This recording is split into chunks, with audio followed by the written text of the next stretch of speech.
The Honkai Star Rail universe is inhabited by billions, if not trillions of people. Despite a large population spread across countless planets, true geniuses are still a pretty rare breed. For example, in the many years that the Genius Society has existed, there has only ever been 84 members. Those are pretty rookie numbers for a universe that houses billions of people. Having recently met him, I don't think there is any individual who doubts the brilliance of Dr. Veritas Ratio. He's achieved plenty in his life and is one of the foremost intellectuals in the Intelligentsia Guild. So, if he's such a smart guy, have you ever wondered why he hasn't been invited into the Genius Society? That's what we'll be exploring in this video, but before we take apart Ratio's life, if you want to see more Honkai Star Rail content, do consider subscribing to the channel.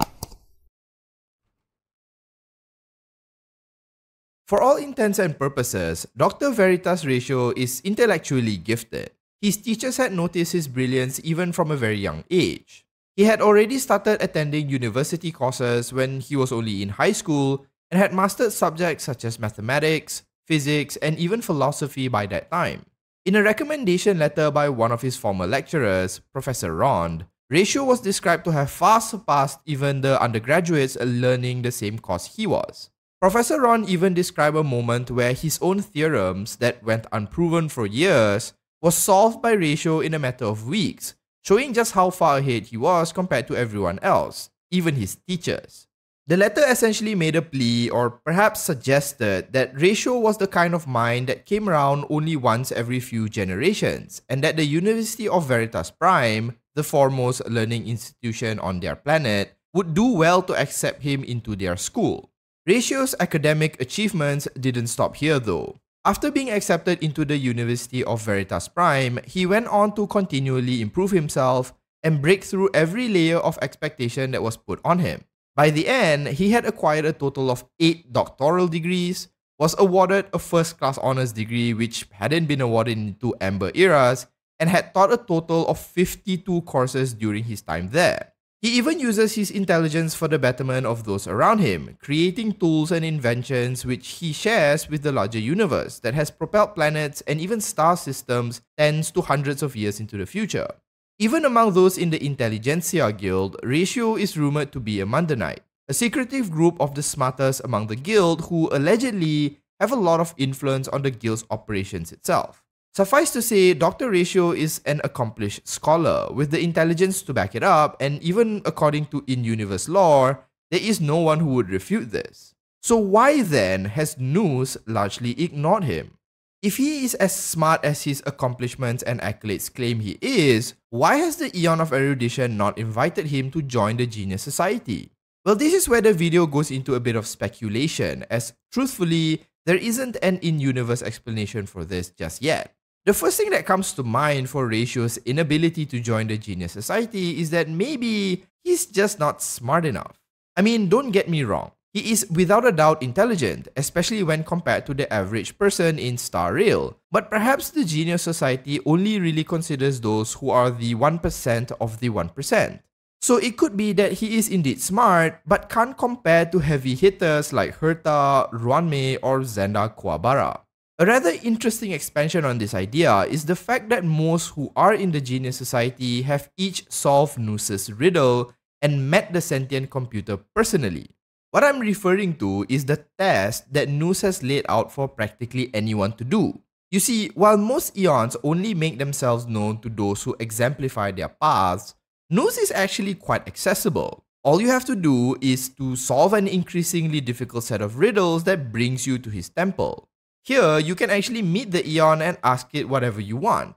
Those who have done this are given a key to his temple, and most of the Genius Society members have undergone this trial. Now you might say, well, this is only reserved for those who have gained internment into the society, and not everyone has access to this route.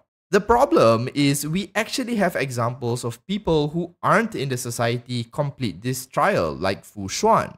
In her character story, Fu Xuan is described to have visited Nous' temple, and the eye she spots on her forehead is actually a blessing she requested from Nous itself. So given Fu Xuan isn't in the Genius Society, it seems that all it takes is for a sufficiently intelligent and driven person to find his temple and meet him.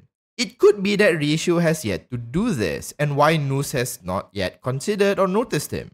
The thing is though that we can't be sure that any who solves this set of riddles are automatically offered a place, since we don't know if Fu Xuan just turned down an offer to join or just wasn't offered a position.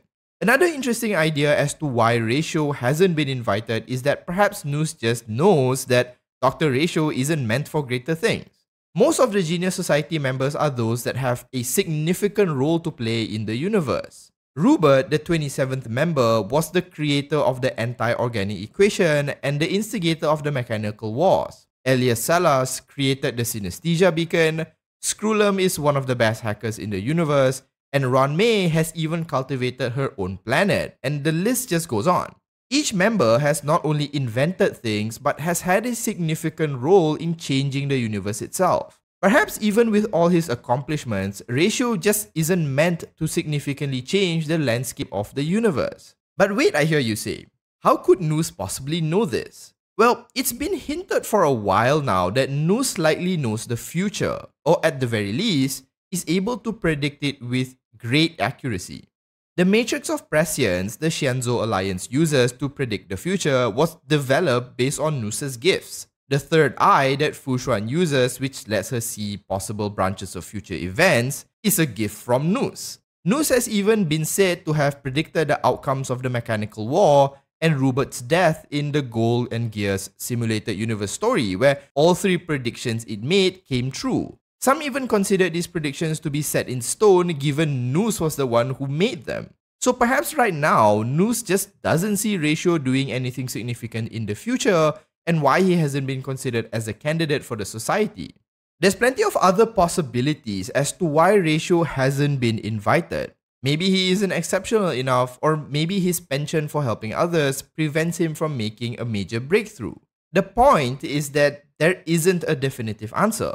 What we do know is that despite his gifts and despite everyone essentially expecting him to be entered into the society, Nous itself hasn't so much as even looked at Ratio. Now, despite not being inducted into the halls of the Genius Society, Dr. Ratio hasn't been sitting on his hands.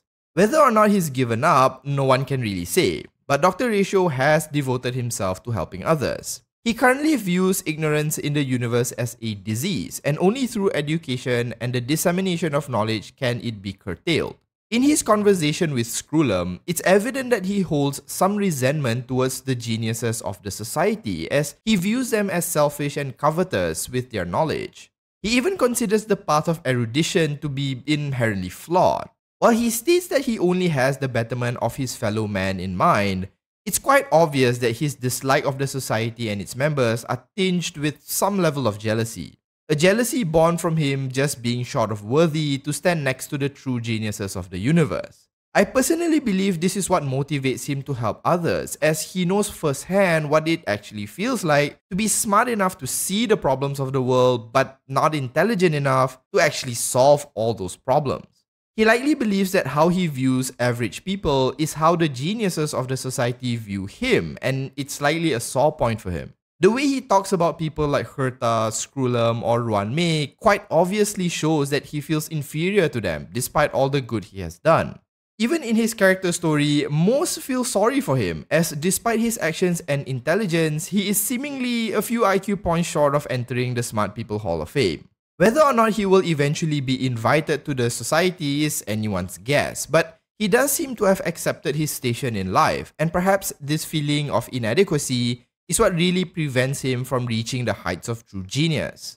His story is a rather interesting one, as despite all his gifts, he is unlikely to ever join the Genius Society, even by his own admission. It's like running a race but losing the first position due to just a few seconds of difference. Perhaps in the future, we will see his story fleshed out even more, and maybe an explanation is provided as to why he has never been invited. But until then, we can only speculate.